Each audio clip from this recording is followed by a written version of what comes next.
আসসালামু আলাইকুম আমার প্রিয় ভাই বোনেরা। আপনারা নিশ্চয়ই বুঝতে পারছেন আমার ভিডিও টাইটেল দেখে।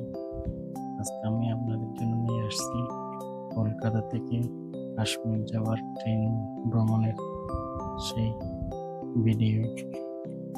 এটাতে আমি আপনাদেরকে দেখাতে যাচ্ছি কলকাতা থেকে কাশ্মীর যাওয়ার পথে ট্রেন ভ্রমণে আমরা কি কি দৃশ্য দেখতে পাচ্ছি আর ট্রেন ভ্রমণের রোমাঞ্চকর সব অভিজ্ঞতা। কলকাতা থেকে কাশ্মীর যাওয়ার জন্য আমরা হাওড়া স্টেশন থেকে রাত 10টার সময় ট্রেনে উঠি।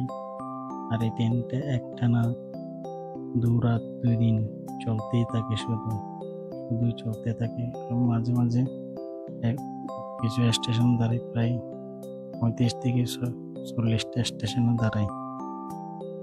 কলকাতা থেকে কাশ্মীর যেতে কম করে হলেও 2 রাত 2 দিন লাগে শুধু জম্মু পর্যন্ত যেতে। আর জম্মু থেকে আপনার শ্রীনগর যেতে লাগে 6 থেকে 7 ঘন্টা মতো।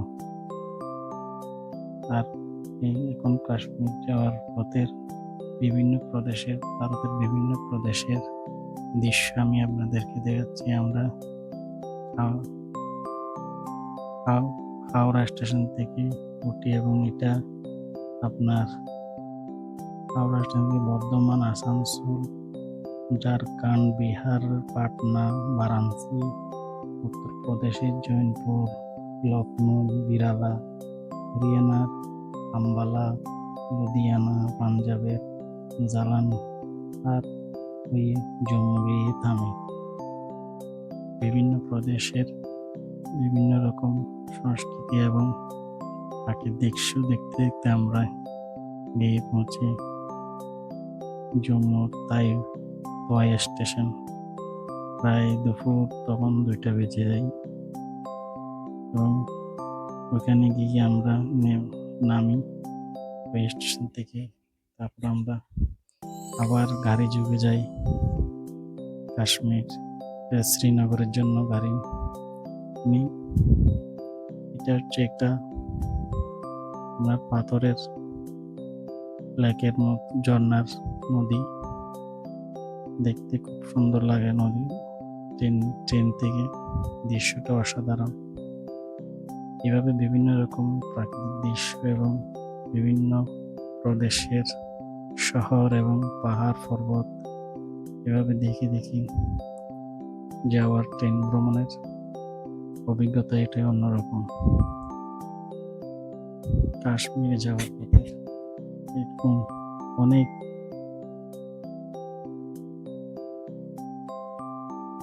অনেক সুন্দর সুন্দর দৃশ্য, গ্রাম, মাঠ, পাহাড়, জঙ্গল দেখতে পাওয়া যায়, যা মনোমুগ্ধ করে এবং মনে আর অন্যরকম একটা প্রশান্তি নিয়ে আসে। ট্রেন জার্নি ভ্রমণটা সত্যি অসাধারণ লাগে এবং সত্যি রোমাঞ্চকর। এভাবে আমরা বিভিন্ন স্টেশন হয়ে হয়ে জম্মু গিয়ে আমাদের ট্রেনটা থামে প্রায় আপনার 2 রাত 2 দিন পরে দুপুরে 2টার সময়। তারপর এখান থেকে আমরা আবার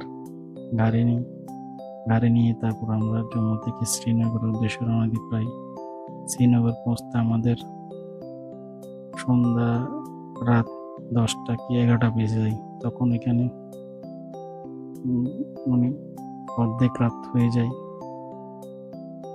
কারণ আপনার কাশ্মীরি শ্রীনগরে এরা মাগরিবের পরেই সব দোকানপাট বন্ধ করে দেয়, কারণ ওইখানে অনেক ঠান্ডা পড়ে। তখন শীতের সময় এখানে প্রচুর ঠান্ডা পড়ে, তাই এখানে আপনার মাগরিবের পরপরই প্রায় মানুষজন ঘরের মধ্যে চলে যায়, যার ফলে মাগরিবের পর থেকে এখানে একটা গভীর রাতের মতো হয়ে যায়। এটা আর একটা পাথরের ঝর্ণাবাহিত নদী। এরকম বিভিন্ন প্রাকৃতিক দৃশ্য, নদী, পাহাড়, জঙ্গল দেখে ট্রেন ভ্রমণের সত্যি অসাধারণ।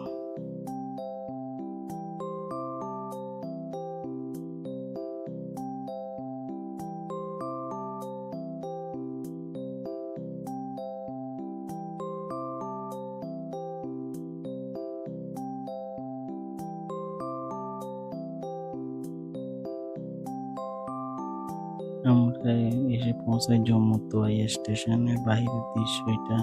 জম্মুতোয়াই স্টেশন, এখান থেকে আমরা আবার গাড়ি নিয়ে শ্রীপুর উদ্দেশ্যে রওনা দিই।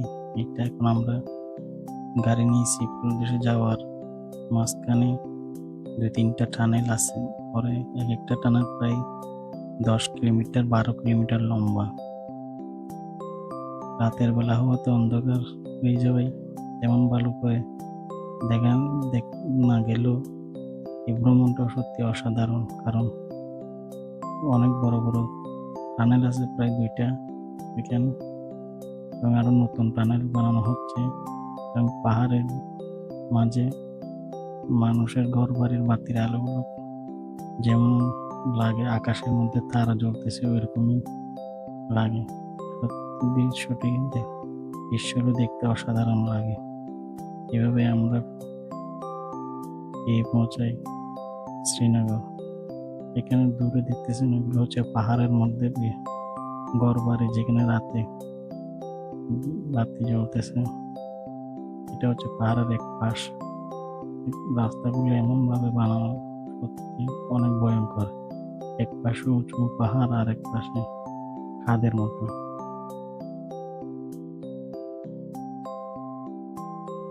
আমার এই ভিডিও যদি আপনাদের ভালো লেগে থাকে তাহলে কমেন্ট করে জানাবেন, আর পছন্দ হলে লাইক দিবেন।